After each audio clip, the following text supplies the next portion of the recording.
be respectful of one another, Give an air hug. I love you. Going back to that, they're doing studies today, and the studies are showing even with the shields at your worship service, and they put a shield in it, and it says the other effect is that it may not be getting to the audience that's going forward, but because of the shield, it's being redirected. And if anybody is in the choir stand, and they can be susceptible to it. So, like you said, the new normal is let's get through this old thing so we can go back to the thing that we used to do. And like you say, instead of just the air hug, we can go back and because can I tell you, people are longing to fellowship the way they used to fellowship. You said it a little bit about the buffets and stuff like that. At some of our church services, we had church anniversaries, pastors' anniversaries, and different annual anniversaries that we would come and fellowship and sit at the table with the pastors and the members and enjoy a meal. And that, it somewhat is gone. If they give you a meal and say, here you plate, go home. Yeah, that's my cousin who died recently, and I did the eulogy at a funeral home, and that's what they did. They had the to-go plates, right? After you left the funeral, they gave you a to-go plate. It was on Claiborne, so it was like in the neutral ground part, So they gave you a to-go plate, and like that. But it is, like I said, it is part of the new normal and everything. But even still, when you're talking about churches and everything, we're part of the Louisiana Freedom Missionary Baptist General Association, It's been a while since we had a meeting, Well, if they are, I haven't known about it. They hadn't told me. No, the meetings have been virtual. Nobody told me. I'll tell you next time. There's an annual Christmas social. It's known as the Reverend Darby. Right. Yeah. Reverend Darby's annual Christmas social. It's going to be virtual though, and so you want to have the opportunity to go to Reverend Darby's church like we used to go to and have a great fellowship. Oh yeah.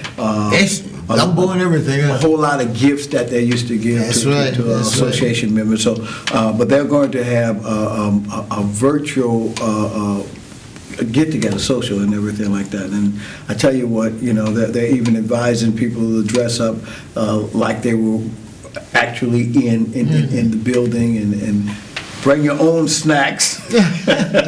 So you can eat there and stuff like that. So that's one of the ways that they're having meetings. Okay. They're having it on Zoom. So that's why you probably missed a whole lot of meetings. They've been doing it on Zoom. So. and a lot of churches are using Zoom and other ways to communicate.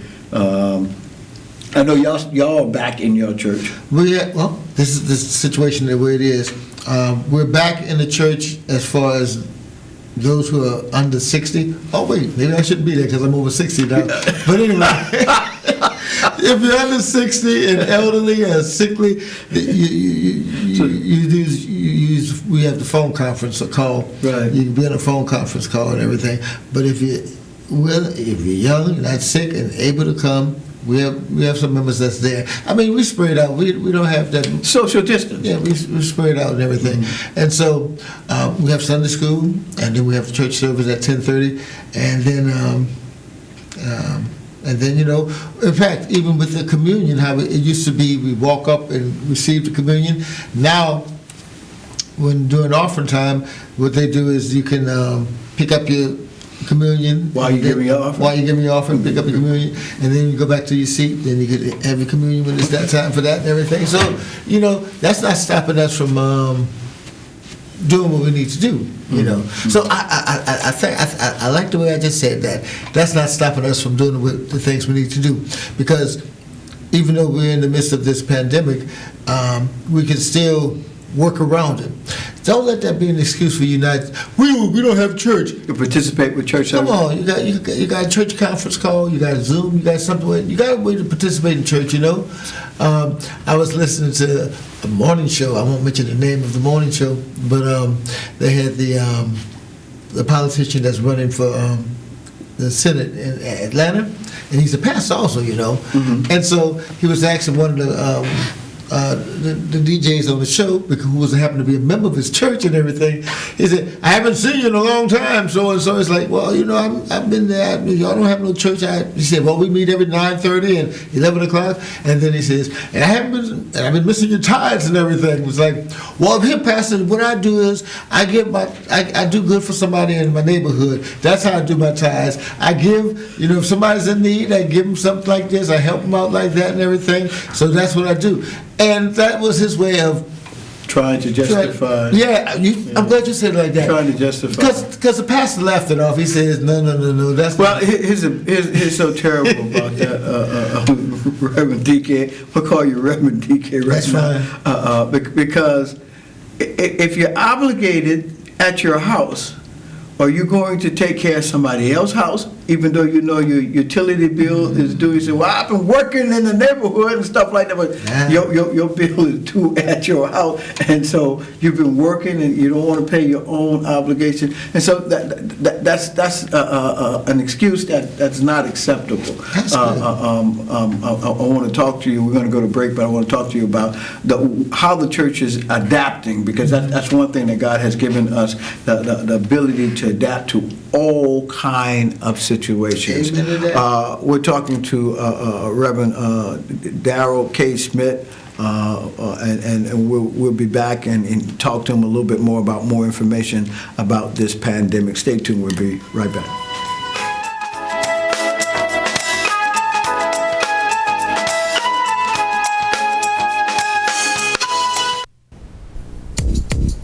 Poor nutrition today will increase Sarah's chances of anemia, add to her healthcare costs, sick days, even stunt her ability to learn. And the thing is, Sarah's not even born yet. Get proper nutrition before it's too late. Call or visit WIC. WIC provides nutrition information, healthcare referrals, even food. Your child has you, and you have WIC.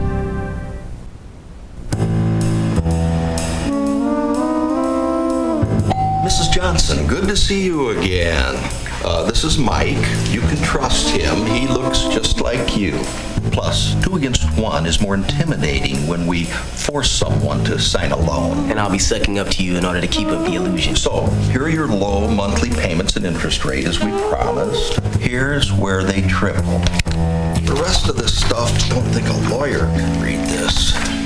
It protects us. Make sure we get your home when you can't pay us back. Such a lovely house. Yeah. But don't worry.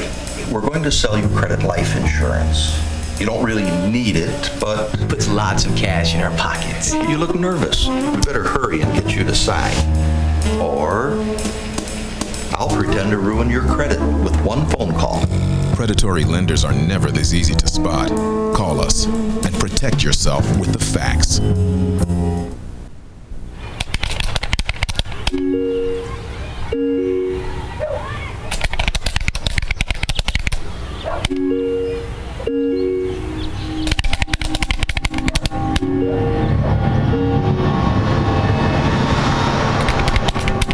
Every day, online predators make their way into homes uninvited and unnoticed. Help delete online predators. To learn what you can do to protect your kids' online life, visit cybertipline.com.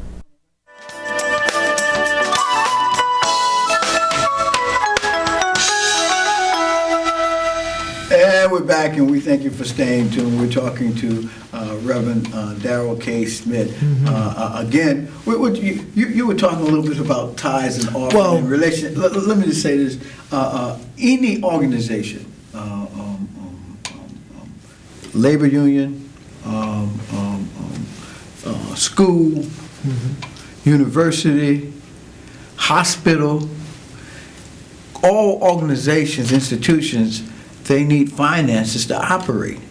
If you don't have it, you can't operate. Because look, we're local here in New Orleans, and so our utility server provider is Energy of Louisiana, New Orleans, and they're nice people, but they say to the church, you open up an account, if you don't pay your bill we're going to have to shut off your utility. And it's only right because, you know, I know what they say. Jesus paid it all. Yeah. But he gave us the wherewithal to get it paid, because we're doing the service. And look, the church in the community is doing a great service. Before there was social welfare departments, there was a church. And still is the church. The church is one of the institutions that they're first responders in feeding people, helping people out of disasters, paying their rent, doing. Look, the church not only does what it does for the individual members of the church, but it also reaches outside of the church. That reminds me of something I was involved in at a former church. They had what was called the Christian Benevolence Society. Yeah, we know about benevolence. Yeah, Christian Benevolence Society, Yeah. in which my light bill needs to be paid and stuff like that. But now, getting back up to this modern time. When I say modern, I'm talking about the fact that you may not be able to attend church, but you still can send your money. At my church, we have one of our deacons that go out and he'll go to the member's house. And he'll pick up the tithes and offerings and everything, and then it'll be, recorded in the church and everything. So I guess what I'm trying to say is there's no excuse for not doing what you need to do.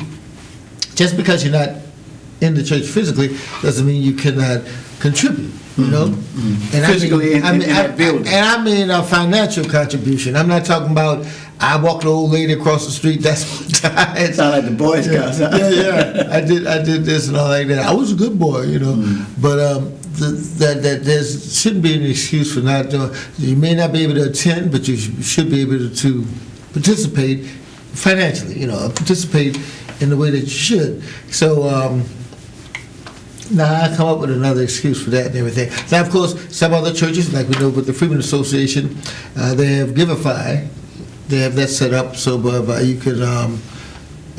Well, they're also using cash apps and ways that continue on financing the church, because the work that the church is doing is not only a spiritual work, but it's also a social work, because we're concerned about individuals, every individual, from the youngest baby until the oldest adult, the senior. So the church was in the opportunity that, I can mention my church that we have an opportunity. If you come to service without a mask, we got a mask for you, because we want you to be protected so we can be protected. That's true. And so when you come there, as the scripture say, come as you are. You can come as you are, but we're gonna cover you because we don't want to contract that virus. And so anything that I think you said it. You said it at a couple of shows that you've done when I wasn't here. You said,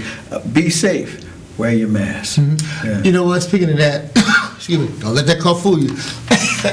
No. I was going to mention the fact that lately, if you notice, the price of masks has gone down. I mean, masks used to be expensive, so to speak.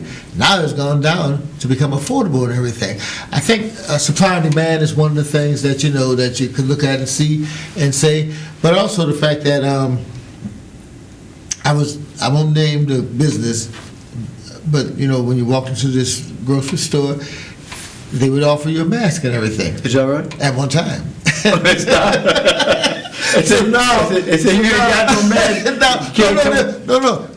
You can get a mask for $1. Oh, they're gonna charge you $1 for a mask and everything. Mm-hmm. And so, because I remember the fact that I never had the actual mask because I always carried one. You came prepared. And look, I want to go back to that, to the emphasis of adaptability. Have you seen the church adapting to a whole lot of different things that normally that we wouldn't be able to adapt to? And in other words, you mentioned it about how we have adapted our service. Mm-hmm. Our time may be the same, but the way we do our services is different. It's adaptability, like I said, with the repast and everything, so you don't necessarily have to have that food to fellowship and everything, but just your presence there for the family and everything. That counts. Okay, we're almost time for us to close. Anything you want to tell our viewing audience? Oh, yeah. How can I say it without saying it? Happy holidays.